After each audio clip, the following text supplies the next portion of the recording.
अस्सलाम वालेकुम। उम्मीद है आप खैरियत से होंगे। आज ना एक्चुअली मैं मेडिकल लीगल केसेस के हवाले से बात करना चाहता हूँ फैब्रिकेशन पे, क्योंकि ये भी बड़ा इंपॉर्टेंट टॉपिक है और हमारे यंग लड़के और लड़कियाँ इसमें फंस जाते हैं, कंफ्यूज हो जाते हैं।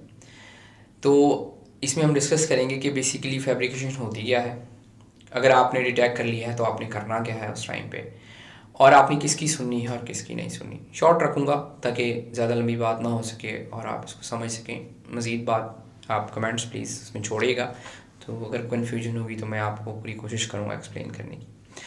तो पहले ये है कि आपने फैब्रिकेशन का बेसिकली मतलब क्या है। एक है सर्कमस्टेंशियल एविडेंस, एक है मेडिकल बेस्ड एविडेंस।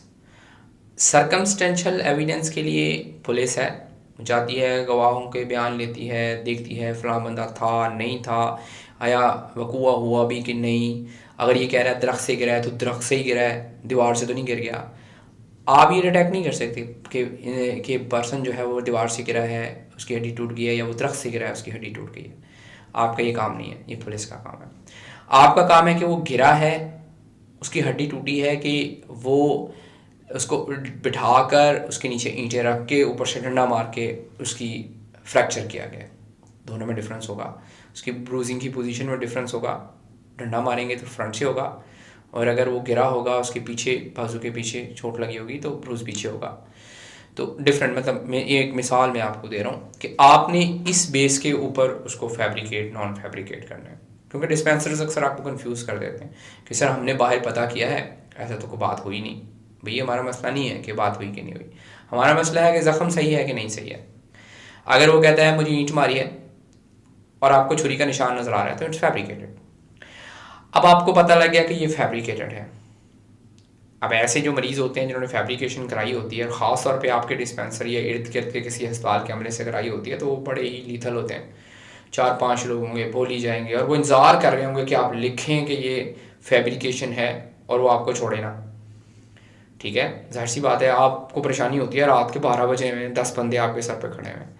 तो इसका एक आसान सा हल है, अगर आपको शक पड़ जाए कि ये फैब्रिकेटेड है तो आपके पास 2-3 तरीके हैं। एक तो ये कि आप उसकी कोई इन्वेस्टिगेशन लिखते हैं। ठीक है, मसलन आप कहीं एक्सरे कराएं और रेडियोलॉजी का ओपिनियन लेकर आएँ।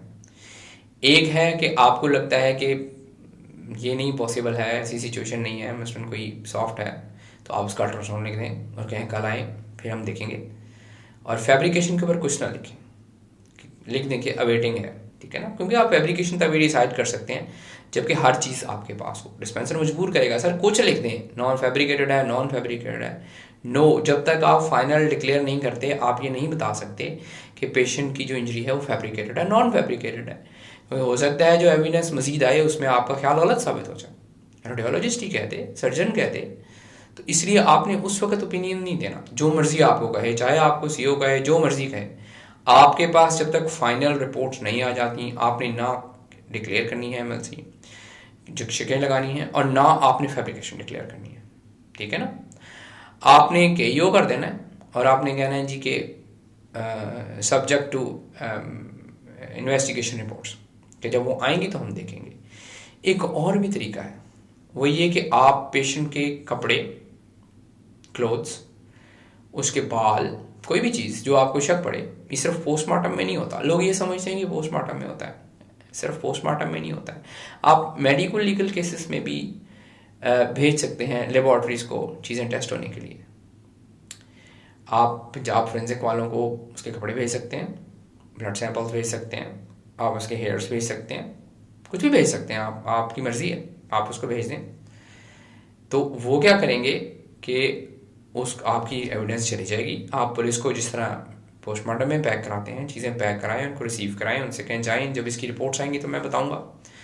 वो आपको कपड़ों से पैटर्न ऑफ इंजरी देख के बता देंगे कि ये आया, जो ये इंजरी डिस्क्राइब आपने की है, क्या कपड़ों का पैटर्न और उसके ऊपर जो स्प्लैटर है ब्लड का वो से मैच करता है कि नहीं।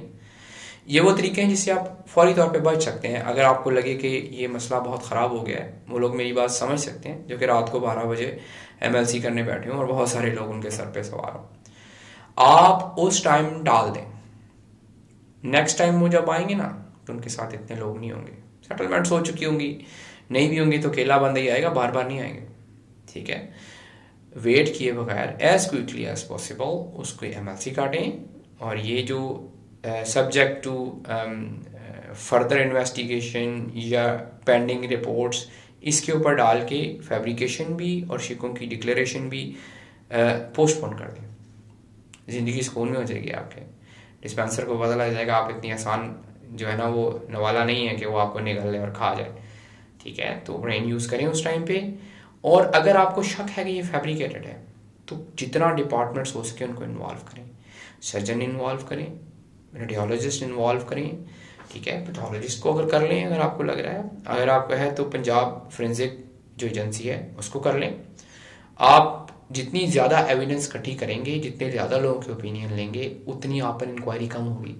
क्योंकि जो लोग 2 नंबर एमएलसी काटते हैं ना, या फैब्रिकेशन के साथ काटते हैं, वो ना उनका पहली निशानी ये होती है कि वो सारे डिसीजंस खुद लेते हैं, उन लोगों को इन्वॉल्व नहीं करते हैं बीच में। तो आप जितने लोगों को इन्वॉल्व करेंगे, जो आपका सीनियर देख रहा होगा वो ये तो समझ सकेगा कि यार ये न्यू बंदा है, इसको इतना आइडिया नहीं है, लेकिन उसके जहन में ये बात नहीं आएगी कि इसने फैब्रिकेशन किया है। मुझे पता है सर्जन और रेडियोलॉजिस्ट सख्त नाराज़ हो रहे होंगे मेरी इस वीडियो को देख के, क्योंकि उनका काम बढ़ जाता है। लेकिन देखें, आपने अपनी सेफ्टी रखनी है, आपने पेशेंट की सेफ्टी रखनी है। ये भी हो सकता है कि आपसे गलत हो, आप इतना एक्सपीरियंस ना हो, आपको इतना पता ना लगे, तो ये ज़रूरी है कि उसको मेक श्योर किया जाए कि वो सही है कि वो गलत है, ठीक है। मुझे उम्मीद है आपको मेरी वीडियो समझ आई होगी। मैंने सादा ज़ुबान में समझाने की पूरी कोशिश की है। फिर भी अगर आपको कन्फ्यूजन हो प्लीज़ कमेंट्स में लिखें, और मेरी कोशिश होगी कि मैं उसको एक्सप्लेन कर सकूं। और अगर आपको ये पसंद आए वीडियो तो लाइक करें, शेयर करें और चैनल सब्सक्राइब करें, लोगों में फैलाएं ताकि उनको आसानी हो। नहीं तो हमारे लड़के लड़कियां बहुत मुश्किल होते हैं। अपना ख्याल रखिएगा, दुआ में याद रखिएगा। अल्लाह हाफिज़।